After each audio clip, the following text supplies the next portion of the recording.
With less than 24 hours to go before the U.S. imposes these tariffs on Canadian goods and then Canada retaliates, the Prime Minister is expected to have a conversation with U.S. President Trump today. So for more on the latest, we are joined live now by CTV's Colton Prale in Ottawa.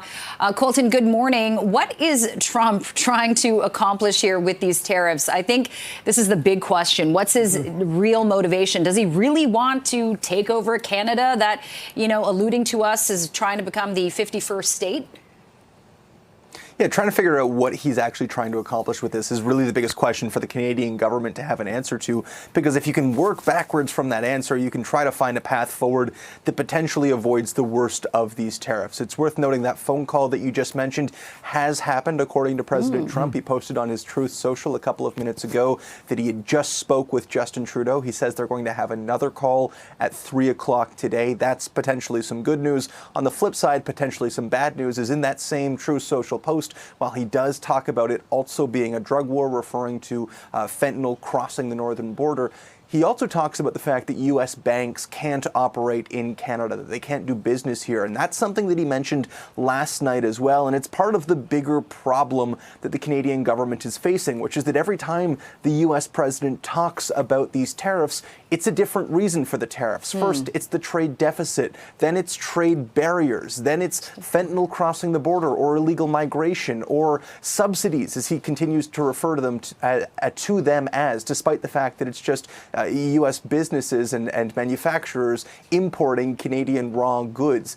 That challenge is the overarching theme for Canada to solve. And until they really have a firm grasp of what he is trying to do, it's going to be impossible to really answer those pain points for him. We did get another little hint at perhaps his overall vision here, and it's a lot about what he talked about on the campaign trail, about bringing back American jobs and American manufacturing. And last night he acknowledged that there will be pain, some short-term pain, he said, but he also said it would be beneficial. In the long run, it would make America great again. This is the overarching theme. And if that's the answer, if that's what ultimately he's trying to seek, to bring back manufacturing, Canada has a bigger problem, because while we are their biggest purchaser of goods, we also can't fix their economy on our own. If you wiped out the trade deficit, it's only 4% of their total deficit. That's not going to move the needle significantly. Yeah, and Trump continues uttering that MAGA mantra indeed. So in the meantime, we're going to put tariffs in, we're going to retaliate, they're going to retaliate even more. It's this back and forth. But the question really is,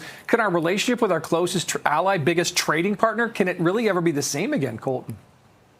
Well, that's the great question, right? Because we're talking 2 times now in the last 9 years that a trade agreement has essentially been torn up at the whim of Donald Trump.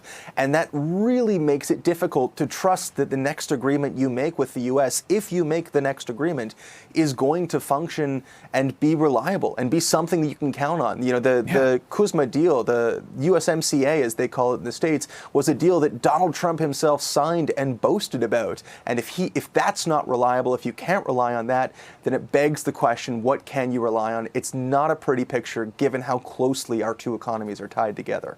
Okay, we'll have to wait and find out more with bated breath. CTV's Colton Prale joining us live. Thank you for this.